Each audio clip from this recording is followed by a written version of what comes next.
বাচ্চাদের তো অনেক সমস্যা হচ্ছে। এইভাবে জল থাকলে বাচ্চাদের পড়াশোনা হবে?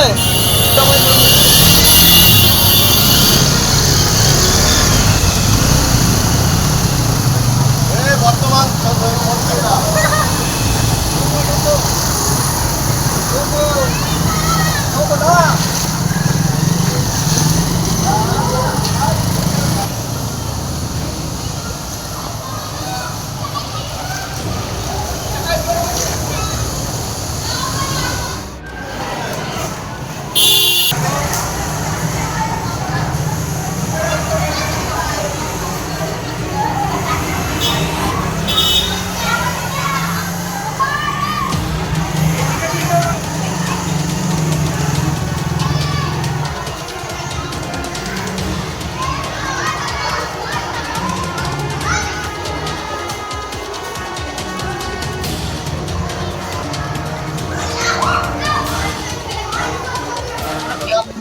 এটা তো মানে একদিনের প্রবলেম না, এটা প্রতি বছর বৃষ্টির জলে এখানে এরকমই হয়ে থাকে।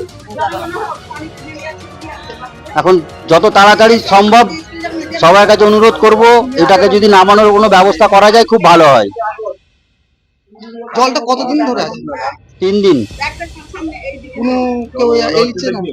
না, এখনো পর্যন্ত কোনো কেউ কাউকে স্টেপ নিতে দেখিনি। হবে, আপনারা একটু সহযোগিতা করলে হয়ে যাবে।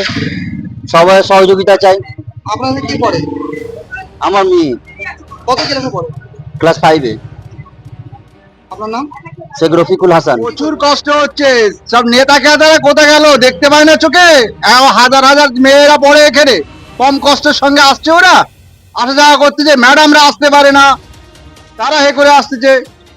কতদিন ধরে এভাবে জল? হয়ে গেল 1 সপ্তাহ পার হয়ে গেল, কোনো প্রশাসনের কোনো লক্ষ্যই নেই যে এখানে কি হবে, কি করে বাচ্চারা যাবে না যাবে। এটা তো আর এই যে পঞ্চায়েতের কোনো এই নেই। কত নোংরা জল? হ্যাঁ, নোংরা জল, বিভিন্ন নোংরা জল, সব বাথরুমের জল, এর জল, নোংরা জল মেরে মেরে যাচ্ছে। আমার মেয়ে পড়ে 9-এ পড়ে। কত ক্লাসে? 9-এ পড়ে। আপনার নাম? আমার নাম হাজী শেখ সাইফুল ইসলাম। বাচ্চাদের খুবই অসুবিধা হচ্ছে, আমরা অনেকবার বলার পরও কিন্তু এর কোনো সুরাহা হচ্ছে না। এই যে দেখুন আমরা কিরকম জলের মধ্যে দাঁড়িয়ে আছি, মেয়েরা এইভাবে স্কুলে ঢুকছে। কাকে বলেছেন?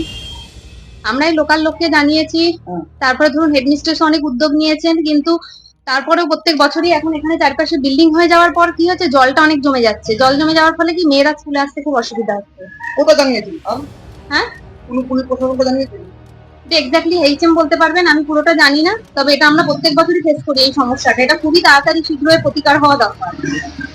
আপনি কে? আমি স্কুলে অ্যাসিস্ট্যান্ট টিচার। আপনার নাম? অমৃতা মজুমদার।